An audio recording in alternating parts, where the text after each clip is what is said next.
okay, this sounds like a terrible topic, but I actually think it's great. What's the topic? Committing and commitment. Committing and commitment. To what and to whom? And Why is it cool? why is it cool to commit? Why is it important? I don't know, Mike. Why is commitment important?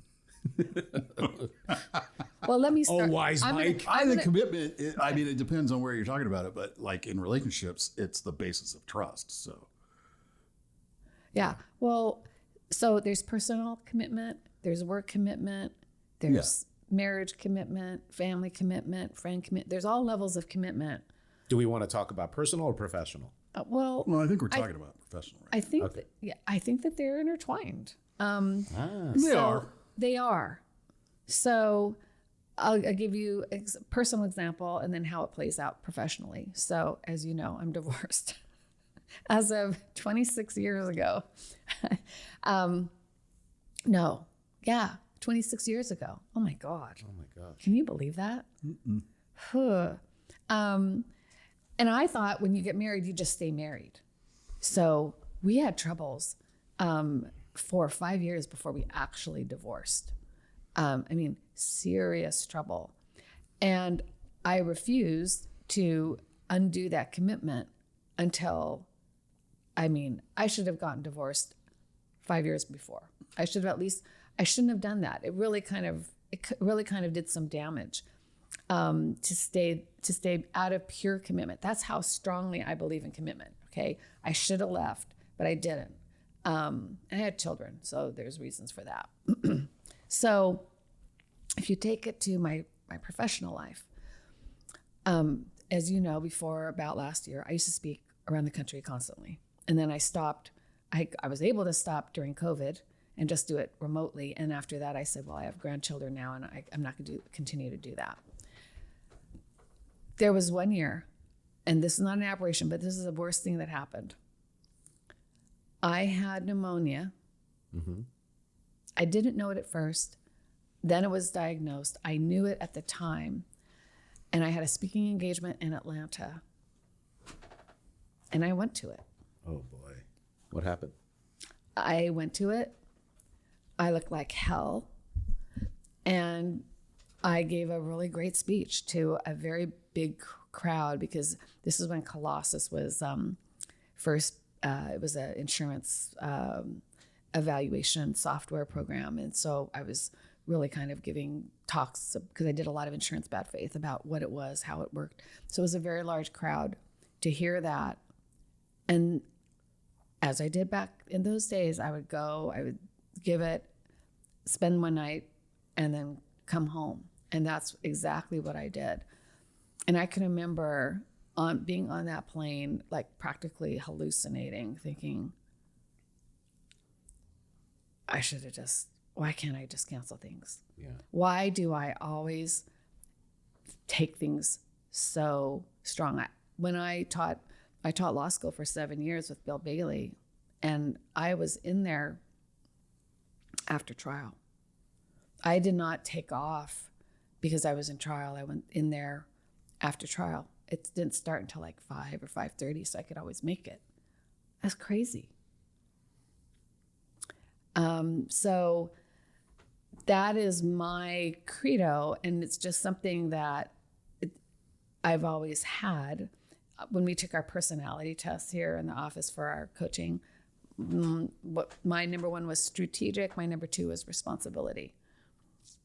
And it's just there. So I don't think that a lot of people think about that. I think we just look at who shows up and who doesn't. We just kind of take it for granted. Oh, they showed up or they didn't show up, or,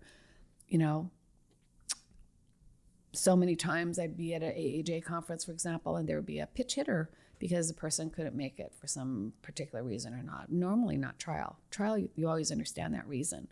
But I cannot imagine making a commitment and then not following through on it. It's just part of my moral, this is the way I was raised, I think, by my parents, and that's why I feel it.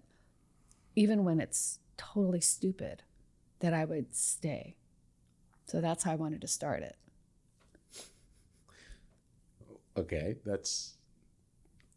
for me, I think professional commitment to me is loyalty, and I am loyal to the commitment, and so I like really will extend myself,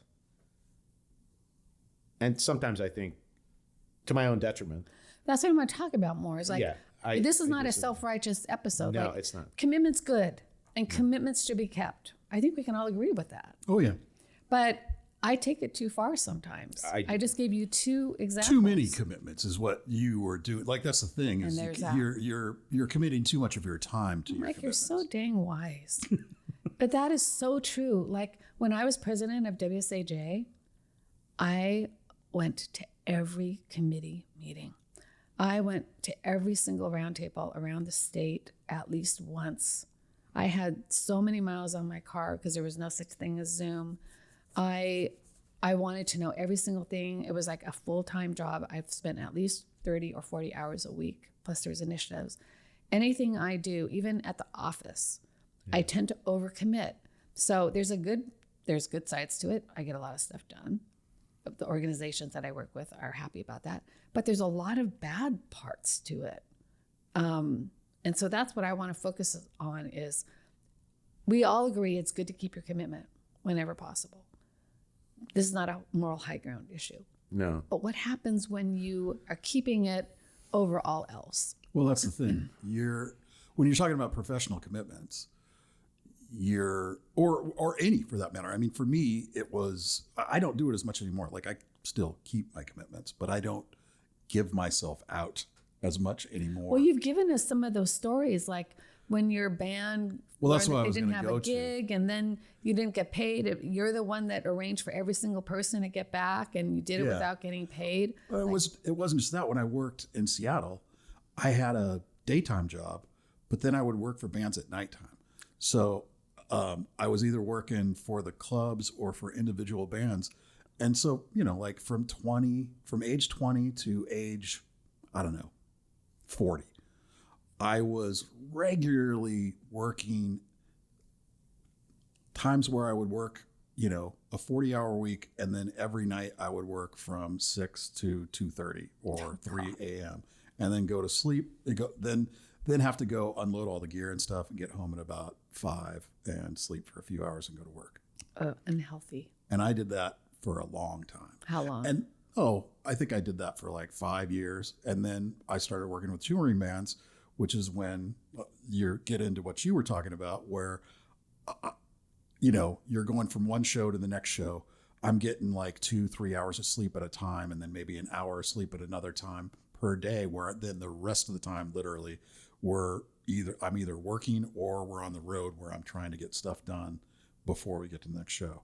So, Well, I can even say that, I mean, Mike has worked here as long as I have, and probably the most dependable person. Like, if something goes wrong, Mike is going to come over here. Even like if something sets an alarm off, he's going to be over here at 2:00 in the morning from West Seattle. Like you have routinely always done that. Yeah. There's anything that I did goes it wrong. when I was like 4 weeks out of heart surgery. Yes. Yeah, I remember that. Because you were here too. Yeah, we came. It's when the building got broken into. That's right. I remember that. Yeah. You guys, I mean, right now, my commitments are, We've been fighting, first of all, about Fighting your because commitments. Yeah, He's so overcommitted. I'm president of the Federal Bar Association. I'm on the board of Washington Innocence Project. I'm on the board of the Office of Law Enforcement Oversight for the county. I teach Law school. law school. Twice a week currently. I hold open gyms for kids to play basketball. And And you have a 12-year-old kid. And I have a 12-year-old kid. And a wife. And a wife. And a long family. suffering. And so... We're totally neglected. Not really. And so... but I can tell you what drives And you like to play basketball and work out. and basketball And work have out. friends. And have friends. And what drives me is... And you want to coach your kid again next year. Yeah. On top of everything. Well, what drives me is what gives me the energy to do it. And is that I feel like I feel like there's a need and people reach out to me. And then I want to meet the need, right? And I think that so far, I've not had somebody come to me and say, hey, you made a commitment to do this project, and like, you did not do it well. You failed. You didn't show up. So like that concept, that is what, like, I will not let you down. I will be exceptional. I will give you my all. I will be my best. And knock on wood. Okay, enough of this self. I'm not, but wait. Let's talk about the fight. Well, let's go to the dark side. Let's go to the dark side. Let's talk about the fight. Okay. I tell him, you cannot coach again next year. You cannot coach these kids. He made up a second team.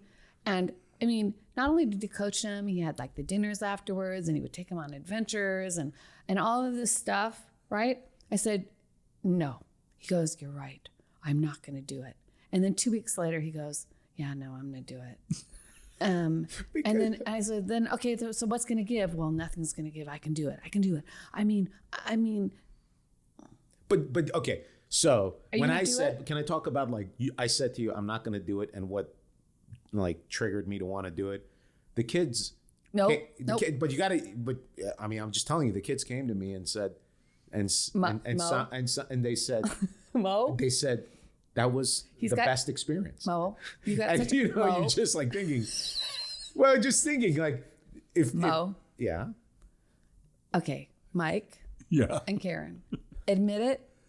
We all three stick to our commitments because we have a hero complex. Yeah.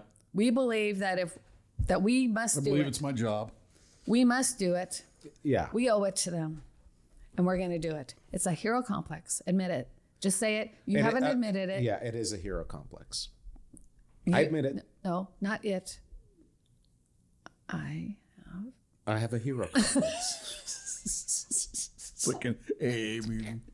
My name is Mike, and I have a hero complex. My name is Mo, and I have a hero complex. When you work as much as we do, and Hi, Mo. You do. Hi, Mo. You know. Oh, yeah. How are you doing today? I'm doing. You just know fine, that you Mike. do it because you are getting rewarded. You feel like there is a reward that happens when you're doing it. That's why we do it. And our reward is other people need us, or we have an accomplishment, or we get rewarded by doing. You feel validation. We do. Now, other people don't. Other people are happy with other people doing their work and just taking on, other people are motivated in different ways. We are motivated, all three of us, that we feel personal self-worth through our work. And volunteerism. But the opposite. Well, for me, it's that commitment is where that comes from. Like knowing that I've honored that. Not just being the hero, but it's all part of it. Good point. As a whole. But where I was going to go and talking about the dark side is the problem with that is then something has to suffer because you're putting your efforts into that. So, like when I was doing that before, my personal life and my relationships were suffering because of that. Yeah. Yeah. So Mo, what's suffering? Well, can I just? We don't want you to say anything except for. We're just going to keep going. Side. So Mo, what do you have to say? And this is. And well, what I can tell you, honestly, that if I'm not into commitments, if I'm not doing these things, the opposite is silence, and that's problem for me. Like being alone, being silent with my thoughts, and my commitments.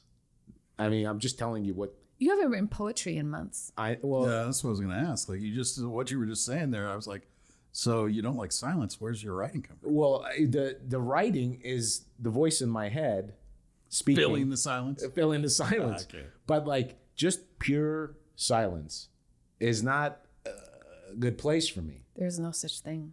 I mean, I'm just saying, like, just being with myself.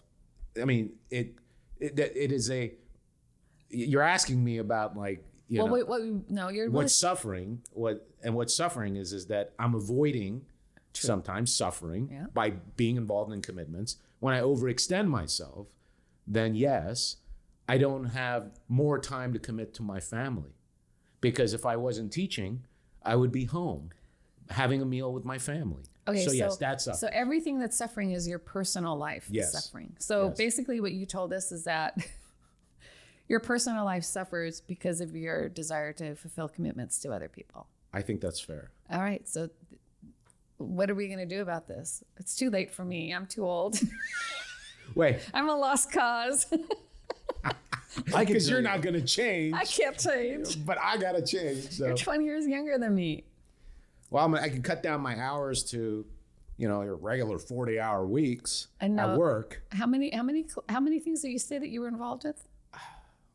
A lot. Okay, it's not just a lot. It's what? Too much. So maybe I got to figure out what I can cut off. Are you going to coach next year? Listen, watch this. Oh, I'm watching. He's But if you just see those kids, you see their little hearts light up and the joy. It's just like no excuse. I have no excuse. Can we just talk about something else, like not the kids? I mean, kids in basketball is like... Okay, if you don't want to give up the basketball, then what are you going to give up? I think I got to reevaluate my professional commitments. My external professional commitments. Well, that's what I was going to say. Yeah. Like for me, when it had to do with sound and working for bands, I had to stop. I just said I retired from it, and then I didn't. Like there were a couple bands that didn't play that often that I worked for a few years, but 10 years ago, I remember having a conversation with one of the bands that were trying to get me to do it. Like, come on, man, it's not that big a deal. You haven't done it forever. I was like, no, I can't do it anymore. Because if I say yes to them, they're going to tell somebody else, and those guys are going to want me to do it. And then they're going to tell somebody else. And then suddenly all my nights are full again. Yeah. So I personally was like, I got to make a commitment to my wife and my life. And now I have a couple bands of my own that we play every once in a while, and it's not any pressure. And I don't work for anybody else. I have this job, and that's it. It almost sounds when I'm reflecting and listening to us talk that, and of course there's articles on this, that it's basically addictive behavior. Oh yeah. And so how do you get away from addictive behavior? Well, not easily. And not by a little micro step. I do the same thing that Mike does, and he's, we've talked about that. I go cold turkey and just carve stuff out. Yeah. Once you start going back into it, then it'll drag you back into it, and I'm unwilling to do that just as he is because I know what'll happen. So we've tried to spare you some of this, Mo, by giving you wise advice that you're so far ignoring. Wow. Wait a minute. Who said I ignored it? I just got the advice. You just said think about the kids. I just got the advice. No. You did. I just got it. You're Give just me some starting. time. I gave you this advice like 4 months ago. Well, I'm very good at new habit forming. I think I'm very good at that. So I think it's important in your situation to, like you said, balancing the professional commitments. You don't have to be on multiple things. Yeah. You can have one thing and then have time to do the basketball with the kids and then have time to hang out with your family. And you want to always lead it. You're in stuff that you're always in leadership. Yeah. Which automatically makes it something that you're going to be committed to. Yeah. Because showing up is 99% of it. Yep. Okay, you guys. All right. I confess. I guess that this podcast name should not be commitment. It should be uncommitment. How to uncommitted. How to uncommit. How to uncommit. The Yes. perils of overcommitment. That is what this one should be called. All right. Okay. Good one.